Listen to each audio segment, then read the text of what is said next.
Trent weekend, and we want everybody to come to campus and celebrate with us. So we've got 3 main events. The river and the regatta, which is the biggest in North America. There's 600 teams, more than 1,400 people coming with their friends and family to cheer them on. We have a brand new pathway along the river that's just opened, and it's going to be a perfect spot to watch the finish line. Then we've got the stadium, where everybody can cheer on the Trent Excalibur and all of the student athletes. So we've got soccer and lacrosse games, and we've got some volleyball games in the gym. And then we've got the alumni reunion, and so that's a chance for our alumni to come back. We're celebrating Trent's 60th, Trail College's 60, and Zosky College is 20, so there's events all day to celebrate that. There's some great displays in the Great Hall to look back for Trent over 60 years.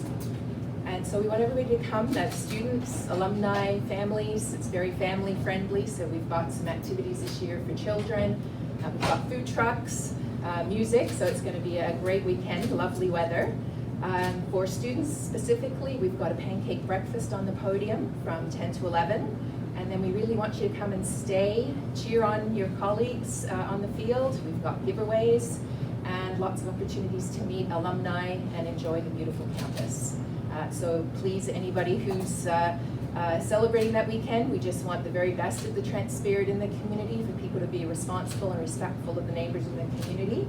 And in that regard, we're very grateful to the police, who are our partners, to make sure that Trent is really on display in the best way possible.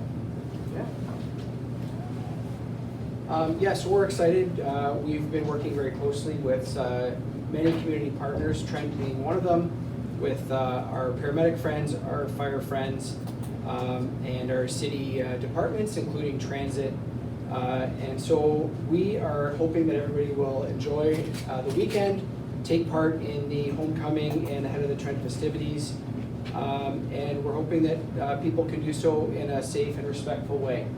We're hoping that the students that are celebrating and the alumni have a great weekend. The weather is looking fantastic, which is excellent. We've been planning this for several months now, and so we're hoping and planning in a way that we can provide safety to everybody involved, both our local residents and people that are coming into town for the festivities. During large events, we often see an influx of 911 calls, and so there is a chance that we'll see an influx in calls. If you're seeing things in the community that pose a risk or danger, we're asking people to call in so that we're aware of it and we can respond appropriately, ultimately with people's safety and well-being being our primary concern. Any questions? I have one for each of you, but I'll start with Julie. In the most recent in the exam, we're talking a lot about de-emphasizing alcohol in these events, and I'm just curious, what were some of the discussions around that and what drew you to that decision? We very much see this as a celebration of athletics and sports, and so I think good health and good activities is the predominant theme, and we just want to support celebrating responsibly.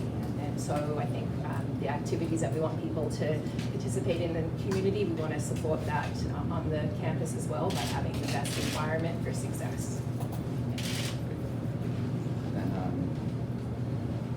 I know that the police service has some auxiliary officers out sort of talking to the community, and I wondering if you could speak a little bit to kind of what some of the concerns or conversations were, not necessarily concerns, but the conversations that your officers are having. Yeah, so in years past, we've seen some fairly large unsanctioned community gatherings or parties. And so it's something that we're aware has happened. We are planning for that if that happens again this year, so that our response will be coordinated and appropriate. And we have been, our auxiliary officers have been in the areas where we've seen those gatherings in the past as a proactive approach in order to provide local residents with information on what they can do and how they can best ensure their safety and the safety of other people that live in the area. And I know Trent's actually had teams as well go into those same areas and do the same thing, to talk to neighbors about ways that they can prepare and make sure that these festivities have the least amount of impact on them that's possible. Any other questions? Okay, I'd like to thank everybody for coming and